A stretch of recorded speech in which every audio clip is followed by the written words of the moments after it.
Welcome to Connect Canyons, a podcast sponsored by Canyon School District. This is a show about what we teach, how we teach, and why. We get up close and personal with some of the people who make our schools great. Students, teachers, principals, parents, and more. We meet national experts too. Learning is about making connections. So connect with us. After 48 games, there are only 4 perfect brackets remaining intact of the 4 million entries for this year's women's basketball March Madness tournament. Heading into the second round, there were 1,300 perfect brackets. After Monday's matchups, there were 18. Then on Tuesday, sadly, number 4 Gonzaga took out our University of Utah, ranked number 5 overall. Those 18 perfect brackets became 4. In the men's tournament, all brackets were broken after the 31st game. Both tournaments are now in the Sweet 16 stage, and we're seeing the women's tournament getting a lot more attention these days. Welcome to Connect Canyons. I'm your host, Francis Cook. I'm joined today by 2 of our high school girls basketball coaches, Brighton head coach Kane Stokes and Corner Canyon head coach Craig Morris. Thank you both for being here today. Thank you for having us. It's a pleasure. Excited to be here. You know, as coaches, you are working to help these young athletes excel on and off the court, right? Just become all they can be as a person. And I'm curious why you think there has been such an uptick in interest in the women's tournament this year and in women's sports in general on the national stage. I think that women are getting more attention in sports, and I feel like they are not just seen in the past light that they have been.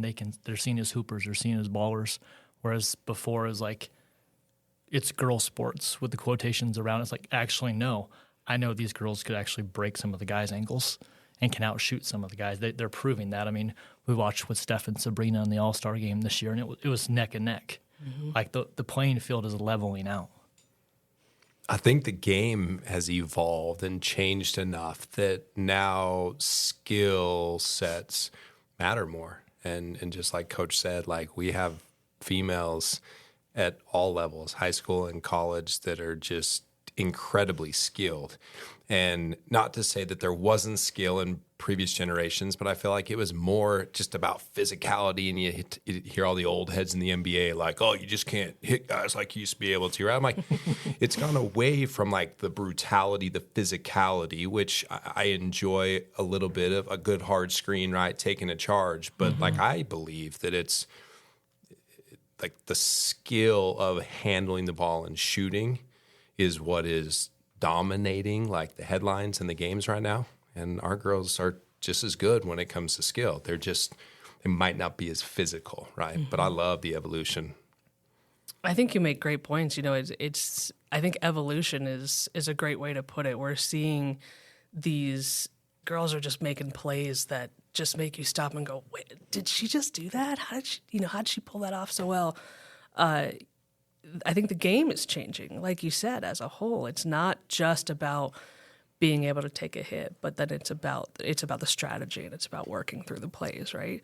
I'm curious if you've seen more interest in girls' sports on the high school level.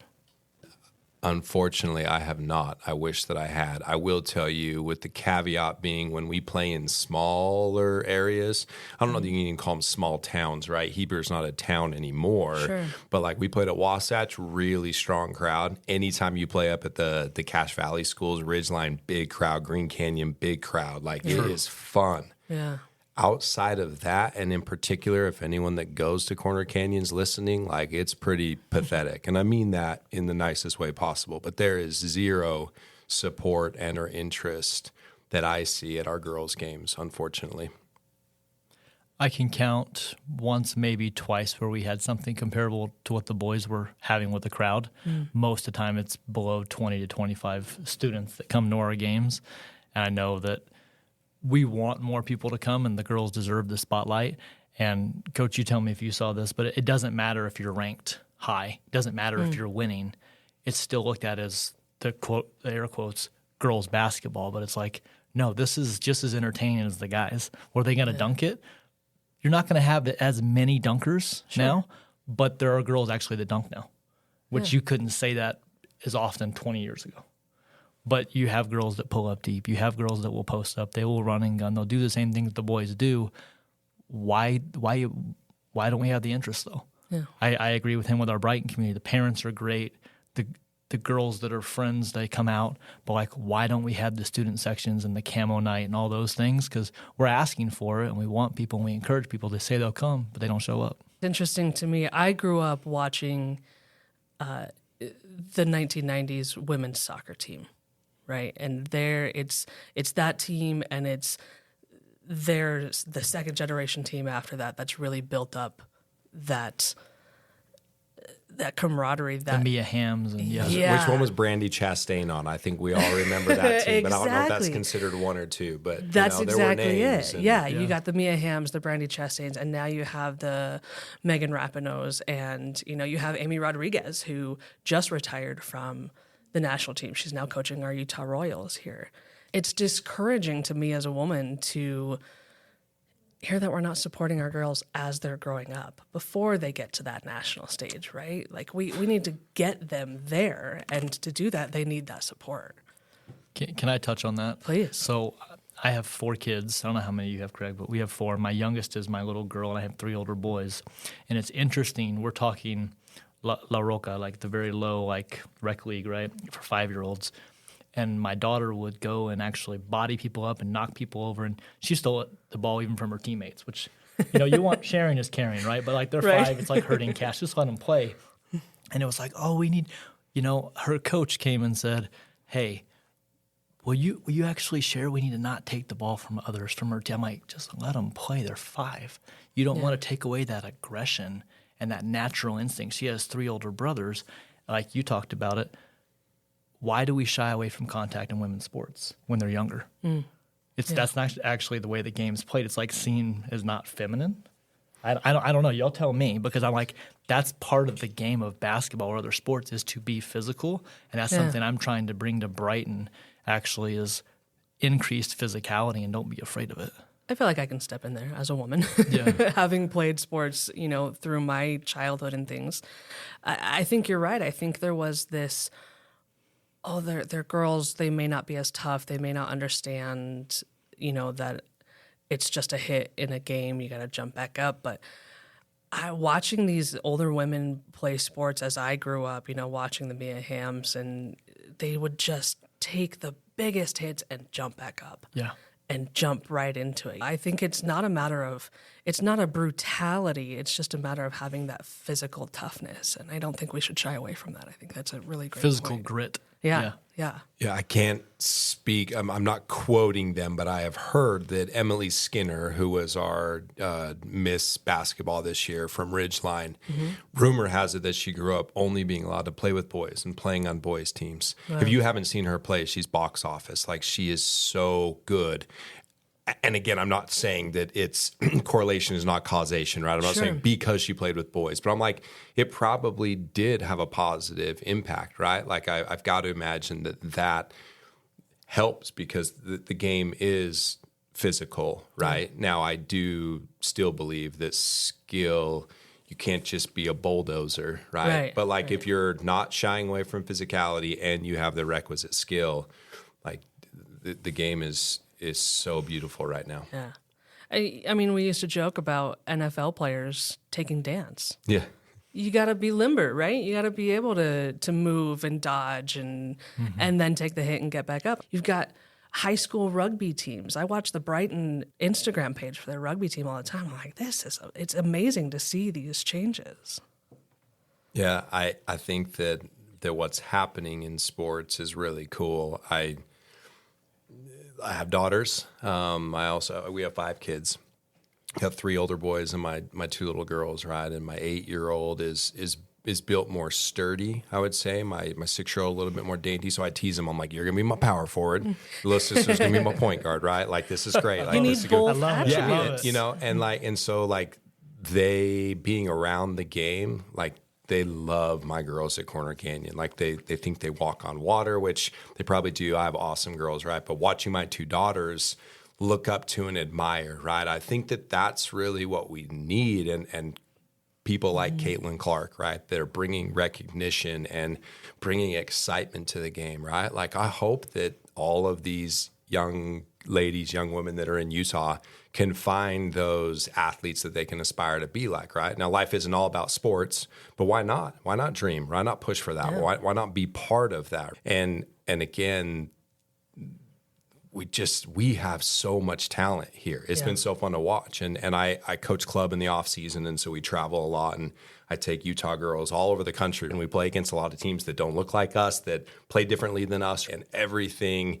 Like, but we're competitive. And I know that there are a lot of club teams from Utah that are competitive clear across the country, right? And it's been really fun over the last 5 years to even, have a sideline view of the changes. I'm really glad you brought up Caitlin Clark. She is one of the standout players of this tournament. She plays for the University of Iowa. And I hear her name more over the last couple weeks and throughout this tournament than I've heard any of the male players even. I'm curious, you talked about your daughters watching your teams play, and I'm sure your daughters are watching yours as well. How are we doing more than just teaching these young athletes to throw a ball, right? How do you want them to progress as young women, as young athletes, and become their own role models that they've been watching? Yeah. My girls don't love watching basketball on TV yet. We're not quite there yet. So like for those athletes that I love to watch, and I think the women's game is wildly entertaining, but my daughters don't watch it with me. I think though, like some of the things that we're seeing with NIL, I think is pretty cool. Like I actually really do. And that might be like an unpopular opinion in some areas, depending on who you're talking to. But I think... Would you dive into NIL for those who may not understand what you're talking so the name, image, and likeness rules now that allow athletes to be paid instead of just the universities, right? And so whether they get endorsements, or sometimes you've had companies that'll come in and give money for every player on the whole team, whether that's women's basketball or football. But sometimes it's you personally, like Caitlin Clark. I've heard estimates that she made more than $3 million this year. Angel Reese was making more than a lot of WNBA players this year from LSU. Like really cool, right? And I think like at some point, I'm in this category of I can't play anymore. We all age out of playing. And so I'm like, at some point, like you can get involved from a coaching standpoint. You can learn how to capture the attention and the demand and build a business around that and build a brand around it. And so there are things that transcend just the game that stem from the game, right? Like we look at some of the largest brands in the world that we know in clothing and apparel. Michael Jordan with Nike. That was... Put them on the map. Yeah. And like similar things are happening now where you see these female athletes like surpassing. I think there's 3 or 4 women's basketball players this year that have beat out the highest NIL male as far as just college basketball. College football is a different animal, but like on the basketball court. And like, that's cool. And so when I look at some of those things, I'm like, I hope that my daughters, whether they play for me or not, whether they, who knows, they could dance, they could cheer, they could act, they could go whatever, like whatever they're choosing. I'll let them do whatever they want, even though I hope and pray that, it's basketball. But I hope that what they're looking at is whichever sport you're participating in, wherever you're at, you have to learn how to set goals. You have to learn how to be held accountable. Hold yourself accountable, right? You have to be self-aware. You have to understand your role and where do I fit in. And I could go on and on about all the things that sports teach you. And as you age out of sports, like those are applicable no matter what career path you take, right? Like whatever that is. And I hope that that's what the girls that play for me are taking. I hope that's what my daughters are seeing is dad's too old to play anymore, but this is cool. He gets to be a coach, right? And high school coaches aren't paid very much, right? So it's not like a job necessarily, but they get to see me doing something that I love, right? That is beyond just playing a sport. And that's what I hope that my girls are watching is what opportunities, like what brings you fulfillment, what brings you joy in what you're doing. And some of that might be sports related, but all of that can be learned from sports. Yeah, I think that's really well put. As far as it goes with our own kids watching, my little girl's 5, and she likes to watch it on TV. even more than the guys' game. You know, when her attention span is there as a 5-year-old. Yeah. But she loves to come to the gym and actually do the warm-ups with the girls, starting to go, doing the weave in between her legs and doing those things. She loves to be in the pictures with the girls when they're having fun. She wants to send messages on game day to encourage them. That was actually a big thing for our girls this year when we got started, was messages from my daughter. And that was cool to see. That's really cool. When it comes to what we want at our program, I want the girls to have a voice and an advocate and to build self-confidence. You know, winning and losing is going to come and go. But if you can learn to be self-confident and able to say no means no to somebody and look them in the face and mean it, and to be confident in everything you're doing as a mom, as a student athlete, getting a degree, doing those things, that's what Craig was saying about it transcending sports. Yeah. That's what it matters. But don't get me wrong, we all want to win, and that's a cost too. Yeah. Yeah. I think that's exactly it. At the end of the day, you know, on or off the court, you're learning life skills that you're going to carry with you no matter what happens when, you know, the buzzer goes off and the game's over. Yeah. I'm curious how you guys feel about the trajectory of women's sports. You know, we're seeing more people interested in March Madness, in, you know, women's soccer, football, you name it. We're hoping to bring that into basketball. Do you feel like we're making progress there? I was thinking we only have so many tickets that are even taken, like, or people are charged to get into games. I know that boys and girls basketball is and football is. I don't know how many other girls' sports are even charged to get in. And I think that it sounds silly, but if it's going to make money, you build it, they'll come. You have Field of Dreams quote there. But I think the girls have an opportunity to make noise, but I think you have to do it consistently, and that's what people want. You can't just be like a flash in the pan one good year. You have to show you're going to give people something to cheer for on a regular basis. I think Caitlin Clark has shown us that, but also what type of a brand has she created? You see videos of Caitlin Clark playing against boys and doing workouts, and people complaining. It's quoted that people complain she can't play in a guys' league, and she crushed them. Yeah. And you look at what she's doing now and how she's being an ambassador for the game, but look at what does she want to do? What does she want to aspire to? I want to inspire little girls to know that they can achieve their dreams. She's humble, but she's still hungry, as we say where I'm from, and she's not settling. Yeah. Yeah. Born and raised in Utah, been here most of my life. So I don't know. I feel like I can speak to that a little bit. I think we're behind in this area, like we kind of are with a lot of trends, if you will, right? Utah is known for being a bubble state, right? Where, you know, whatever, that can be good or bad. But I think that we're behind. I think that it's catching momentum, like particularly in the Big Ten, right? You see it in the ACC, right? Some of the big conferences, the SEC, right? With women's basketball, those three conferences, like the Pac-12 falling apart and changing, you know, half the teams going one way, half going the other, right? That's a little bit, we're not sure what that's going to look like yet for all the local teams here. But I think that we'll get there. I think the game as a whole, and I think women's basketball as a whole, both of those are progressing, and it's picking up steam, and it will continue to do that. How long it takes Utah to catch up, right? Like, I don't know. Like, I have no barometer for knowing, you know, how we're going to, I don't know what we're waiting for. I really don't. But I see that we're slower. We're slower to adopt here, and that's at the collegiate level too. You look at women's attendance in the in-state schools versus men's, and then the women's attendance in-state versus other conferences aforementioned, and we're behind. And I don't know why that is. Like, I don't know exactly why.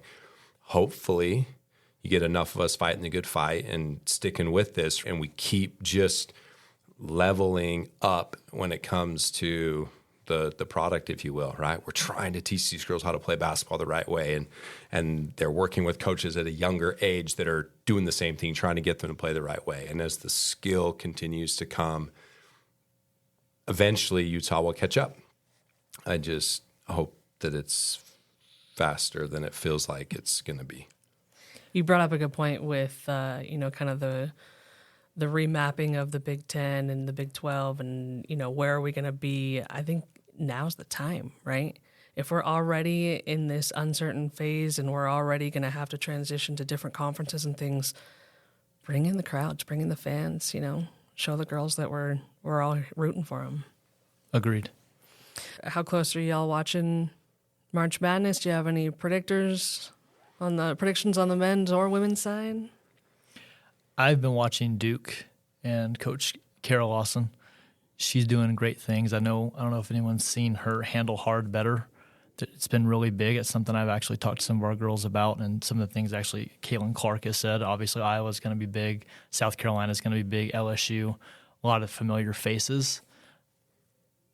Who's going to show up on what night and be hot? I mean, that's the name of the game. I mean, you tell me if you feel differently, Craig, you got to peak at the right time. And if people are having a great game, like, it may come down to who has the ball last or who's going to get the defensive stop. Yeah. So I don't know. It's hard to bet against Dawn Staley, but what about LSU? What about Iowa? I think it's anybody's game still. Yeah. It's been really fun to watch. I think LSU wins it all, and I think Haley Van Lith will be the one that is the determining factor in that. I think that she's capable of a huge game, and if she has it at the right time, I think that they need that. They need someone else to step up and have a big game. I love Caitlin Clark, and if she's hot, I don't know that anyone can really beat her. But that's my pick. And on the men's side, I'm a North Carolina fan this year only because Armando Bacot seems like he's been there for like a decade. And I just love it. I love that, like, you see all these, you look at Duke and Kentucky and all these one and dones, right? And Armando Bacot's on record saying, I'm not the best player to be at North Carolina, right? But I love this place more than anybody else. And so I'm like, there's just something to, like, when you're at a collegiate level, right, a high school level, you play for your school. Yeah. And it's a different level of effort. And so, again, there's so many good teams on the men's side. But I love that Armando Bacot played his entire career there, took the extra COVID year, and, like, he's still there, right? And so anyways, I'm excited to see. But I just think that when someone's that committed to something, that's cool to me. I like seeing that. I'm gonna disagree with you, Coach. I think it's gonna be tough to beat UConn. Yeah, in the men's bracket, they're steamrolling. I love being from Louisiana that you showed LSU love, but I was like, it's hard for me to pick, but, like, go buy you Bengals. I was gonna say we won't tell your Louisiana family that you just went against LSU. Oh, no, I didn't go against them. I did not go against them. I got to bleed purple always, but it's hard just to make a surefire pick there with so many talented ladies. Yeah. Coach Morris, I think you brought up a great point about how he's there to play for his team. That's his team. It's his home. He loves it. I see that in our young athletes here in the Canyons District. They're playing for their school, for their community. You mentioned that small town, hometown feel. I think as long as we bring that home in the end of the day and support each other, I think our girls are going to go a long way. Absolutely. It's a game changer, right? It is. You got to have skill, a lot of skilled players and teams in the state. Yeah. The ones that I see that love where they play and they believe in being a team over individual, they're hard to beat. They got their fans in the stands. Yep. Yeah. Well, coaches, I want to thank you so much for being here. This has been very insightful for me as a new addition to the district and learning about how our teams are doing. And I think you guys are making some big strides when it comes to letting these young women find out who they're going to be in the future. So thank you for your insights. You bet. Thanks for having us. This has been a lot of fun. I've enjoyed it. Awesome. And thank you for listening. If there is a topic you would like to hear discussed on Connect Canyons, send us an email to communications@canyonsdistrict.org.